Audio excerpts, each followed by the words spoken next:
Ketua Harian Nasional DPP Partai Perindo Tuan Guru Bajang atau TGB, Zainul Majdi mengkritik data yang disampaikan bakal calon Presiden Partai Nasdem Anies Baswedan yang membandingkan pembangunan jalan di era Presiden Joko Widodo dengan Susilo Bambang Yudhoyono saat berorasi di acara Milad PKS. Media, ada tim jurnalis dari media Kata Data, ini mengumpulkan datanya. Izinkan saya kutip di sini. Pemerintahan kali ini berhasil membangun jalan tol terpanjang dibandingkan periode-periode sebelumnya. 63% dari seluruh jalan tol berbayar yang ada di Indonesia itu dibangun di era pemerintahan sekarang. Sepanjang 1.569 km dari total 2.499 km. Itu adalah jalan berbayar. Sedangkan jalan yang tak berbayar, yang digunakan oleh semua secara gratis, yang menghubungkan mobilitas penduduk dari sudut-sudut desa ke perkotaan, yang membawa produk-produk pertanian, produk perkebunan, produk perikanan dari sentra-sentra tempat mereka dihasilkan ke wilayah-wilayah pasar, baik jalan nasional, jalan provinsi ataupun jalan kabupaten, terbangun 19.000 km di pemerintahan ini. Kalau coba saya bandingkan dengan pemerintahan 10 tahun yang lalu, zaman Presiden Pak SBY, jalan tak berbayar yang dibangun adalah sepanjang 144.000 atau 7,5 kali lipat. Bila dibandingkan dengan jalan nasional, di pemerintahan ini membangun jalan nasional sepanjang 590 km. Di era 10 tahun sebelumnya 11.800 km. 20 kali lipat. Kita belum bicara mutu, kita belum bicara standar dan lain-lain. Kita bicara panjangnya. Kedua infrastruktur ini jelas diperlukan sama-sama. Tapi yang perlu kita perhatikan di sini adalah bahwa keberpihakan ketika bicara institusi ekonomi memberikan kesetaraan kesempatan kepada semuanya.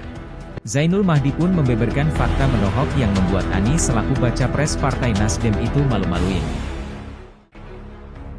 Bismillahirrahmanirrahim. Assalamualaikum warahmatullahi wabarakatuh. Saya menyimak pidato bakal calon presiden Bapak Anies Rashid Baswedan semalam. Pidatonya menarik.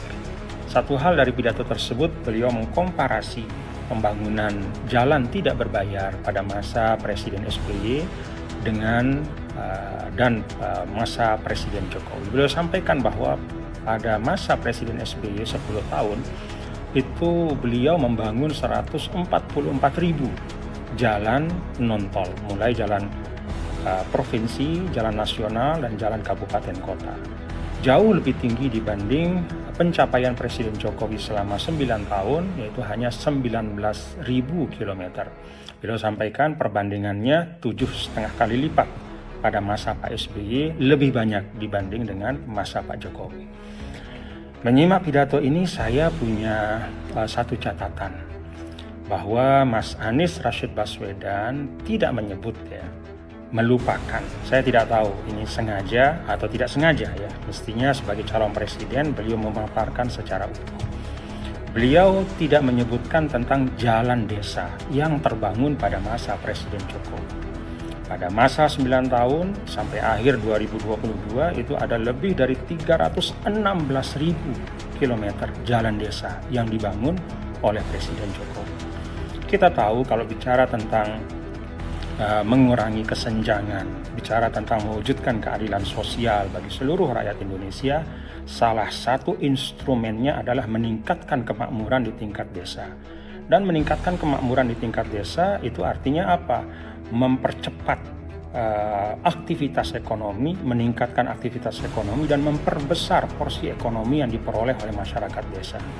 Salah satu strateginya adalah dengan mengurangi biaya logistik, memperlancar arus barang dan jasa, produksi petani kita, padi, kedelai, sapi, dan segala macam yang diproduksi di tingkat desa itu harus dapat diakses dengan mudah, harus memiliki sarana logistik yang baik. Karena itu pembangunan atau jalan desa jalan desa itu memegang peran yang sangat penting untuk menghadirkan keadilan sosial bagi seluruh rakyat Indonesia, mengurangi ketimpangan antara desa dan kota. Jadi Mas Anies sebenarnya kalau fair ya, apa adanya, beliau seharusnya menyebutkan bahwa pada masa Presiden Jokowi ada lebih dari 316.000 km jalan desa yang tidak terbangun pada masa sebelumnya.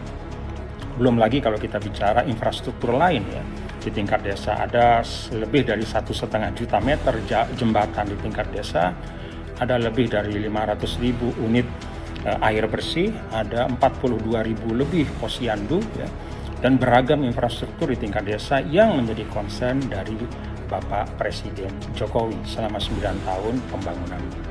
Dengan demikian, kalau kita menyampaikan data secara utuh, pembangunan jalan tidak berbayar pada masa Presiden Jokowi, mulai jalan nasional, jalan provinsi, jalan kabupaten kota, dan jalan desa, maka angkanya adalah sekitar 340.000 kilometer, jauh di atas pembangunan jalan tidak berbayar pada era sebelumnya. Terima kasih, itu catatan saya. Terima kasih kepada Mas Anies Baswedan yang sudah menarik gagasan kontestasi kepemimpinan menuju kepada kontestasi gagasan. Hanya mohon data-data disampaikan secara utuh, jangan setengah-setengah. Assalamualaikum warahmatullahi wabarakatuh.